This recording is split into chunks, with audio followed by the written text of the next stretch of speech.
അപ്പോൾ നമ്മളെ സുഹൃത്തുക്കളെ റെഡ് ഐവറി നമുക്കിങ്ങനെ ദിവസം എണ്ണം കുറയാണ്. അപ്പോൾ ഒന്നിങ്ങനെ പൊട്ടിക്കുകയാണ് കേട്ടോ. എന്താ ഇതിൻ്റെ സൈസ് കണ്ടില്ലേ? ഒരു സൂര്യപ്രകാശത്തിൻ്റെ ഒരു കുറവുകൊണ്ടാണ് ഇത് കളറ് കിട്ടാത്തത്. അപ്പോൾ ഇത് ഇനി നിർത്തി കഴിഞ്ഞാൽ നമുക്ക് കിട്ടാൻ പ്രയാസമാണ്.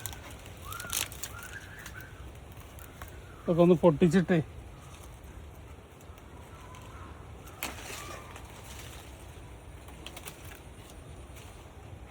ഒന്ന് റിവ്യൂ ചെയ്യാമെന്ന് വിചാരിച്ചു. കാരണം പഴുത്ത് കിട്ടുമ്പോഴേക്ക് നമ്മളെ വവ്വാല, അണ്ണാന, മരപ്പെട്ടിയ ഒക്കെ മുറിച്ചിട്ടാണ് ഇത് ഇങ്ങനെ ഇടുന്നത് ഇവിടെ.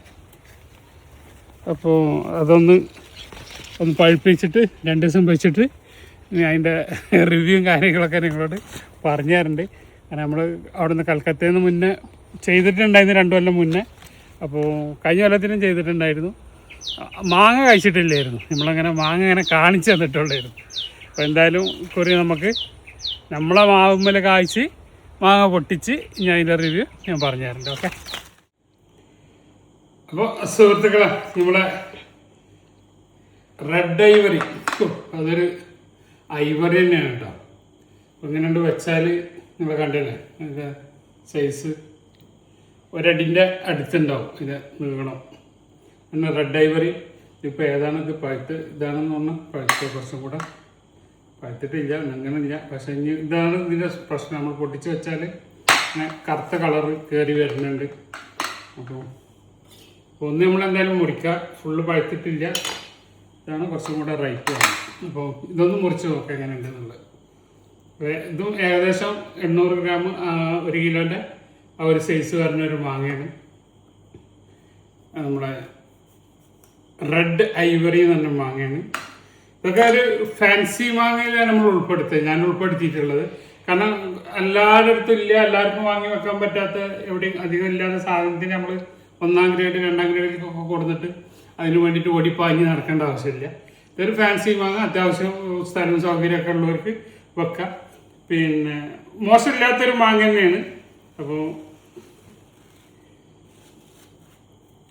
ചെറിയതായിട്ട് ഫൈബറൊക്കെ കാണുന്നുണ്ട്. എന്താ അതിൻ്റെ അല്ലേ, ഇതാണ് റെഡ് ഐവറി മാംഗോ. അപ്പോൾ റെഡ് ഐവറി മാംഗോ ഒന്ന് ജസ്റ്റ് ചെറുതായിട്ടൊരു ഫൈബർ ഉണ്ട്.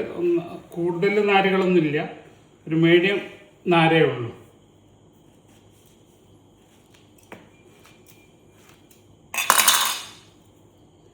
അതല്ലേ, ആണ് റെഡ് ഐവറി മാംഗോ. അപ്പോൾ ഞാൻ ടേസ്റ്റ് ഒന്ന് നോക്കാം. അത് അത്യാവശ്യം നല്ല ഫ്ലഷ് ഉള്ള മാങ്ങയാണ്.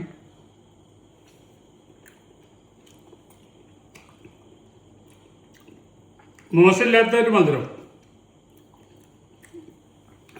ഒരു 18-20 ഒക്കെ താഴായിട്ട്. ഇതൊന്നും മധുരത്തിന് കഴിക്കാനുള്ള മാങ്ങല്ല. ഇതൊക്കെ പണ്ട് പറഞ്ഞ മാതിരി ആഡംബര മാങ്ങകളാണ്. നമ്മുടെ വീട്ടിൻ്റെ മുന്നിൽ ഒരു ബെഞ്ച് നിർത്തിയിടൂലേ, നമുക്ക് മാരുതിയിൽ പോയാലും ലക്ഷ്യസ്ഥാനത്ത് എത്തും. പക്ഷെ ഇത് ഒരു വീട്ടിൻ്റെ മുന്നിലൊക്കെ അങ്ങനെ കായ്ച്ച് തൂങ്ങി കിടക്കുന്നത് കാണാൻ നല്ല സൺലൈറ്റൊക്കെ ഉള്ളിടത്തൊക്കെ നല്ല കളർ വരും. ഇതിപ്പോൾ എൻ്റെ ഗാർഡനെ സംബന്ധിച്ചിടത്തോളം ചുറ്റും മരങ്ങളാണ്, അതിൻ്റെ ഇടയിൽ ഞാൻ കാണാത്ത കാഴ്ച മാങ്ങകളാണ് ഇതൊക്കെ. ഇവിടെ വന്നവർ കണ്ടിട്ടുണ്ടാവും. ഇത് ശരിക്കും നല്ല സൺലൈറ്റുള്ളടുത്ത് വെച്ചിട്ടുണ്ടെങ്കിൽ നന്നായിട്ട് കായ്ക്കുന്ന വെറൈറ്റിയാണ്. സപ്പോർട്ട് കൊടുക്കണം, മരത്തിന് പ്രത്യേകം ശ്രദ്ധിക്കണം, അല്ലാന്നുണ്ടെങ്കിൽ താഴെ പോവും. ഇത് കുറച്ചും കൂടെ പഴുപ്പ് കാണുന്നുണ്ട്, മറ്റേത് കുറച്ച് റൈപ്പ് കുറവുണ്ട്. കാരണം അതിൻ്റെ ഈ സൈഡിലേക്ക് ഇങ്ങനെ നോക്കിയാൽ അറിയാം, കണ്ടോ ഇതിൻ്റെ പച്ചപ്പ് മാറിയിട്ടില്ല.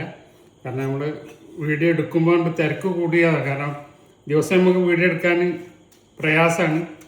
അപ്പോൾ കിട്ടുന്ന സമയത്ത് കണ്ട് എടുക്കുന്നതാണ്. ഇത് ഇതിനെക്കാട്ടും കുറച്ചും കൂടെ മധുരമുണ്ട്. എങ്കിലും കമ്പാരിറ്റീവ് മറ്റേ മാവിനെ നാംഡോക്ക് ബനാനൊക്കെ വെച്ച് നോക്കുമ്പോൾ മധുരം കുറച്ച് കുറവാണ്. ടേസ്റ്റ് ഒരു നോർമൽ മാങ്ങൻ്റെ ഒരു ടേസ്റ്റ് ഉള്ളൂ. നമുക്ക് എടുത്ത് അങ്ങനെ പറയാൻ മാത്രമൊന്നുമില്ല. പക്ഷെ ഇതിൻ്റെ ലുക്കാണ്. പിന്നെ അതിൻ്റെ സീഡ് ഇപ്പോൾ ഇനിയിപ്പോൾ സെൻറ്ററാണ് ഇത് മുറിച്ചിരിക്കുന്നത്. സീഡ് വളരെ ബ്ലേഡ് പോലെയാണ്, തീരെ ഒന്നുമില്ല. ഇത് വേസ്റ്റ് ആവും ഇരുന്നിട്ട്. അപ്പം ഇത് വേറെ ആരെങ്കിലൊക്കെ വന്നിട്ട് കൊടുക്കാനാണ്. കാരണം ഞാനും വൈഫും മാത്രമേ ഉള്ളൂ. അപ്പോൾ തിന്ന് തീർക്കണേനൊരു കണക്കുണ്ട്. ബാക്കി ഫ്രിഡ്ജിൽ വെക്കും, ആരെങ്കിലൊക്കെ വരുമ്പോൾ എടുത്ത് കൊടുക്കും. ഇവിടെ ഉള്ള സ്റ്റോക്ക് ഉള്ളത്. അപ്പോൾ വലിയൊരു കുഴപ്പമില്ലാത്തൊരു മാങ്ങയാണ്. ഞാൻ പറഞ്ഞ പോലെ തന്നെ ഒരു ആഡംബര മാങ്ങയാണ്. ഇങ്ങനെ കാഴ്ച നിൽക്കണ ഒരു 10-50 മാങ്ങ ഒരു മറ്റിമ കാഴ്ച നിന്നാൽ തന്നെ നമ്മൾ ആ വീട്ടിൽ ഭംഗിക്ക് വേറൊന്നും വെക്കേണ്ട ആവശ്യമില്ല. ഒരു ബോഗൺവില്ല വെച്ച പോലെ നല്ലതായിട്ട് നല്ല ഭംഗിയിൽ നിൽക്കുന്ന ഒരു മാങ്ങയാണ്. ബായ്. അബ്ദുറസാഖ്, തിരൂർ.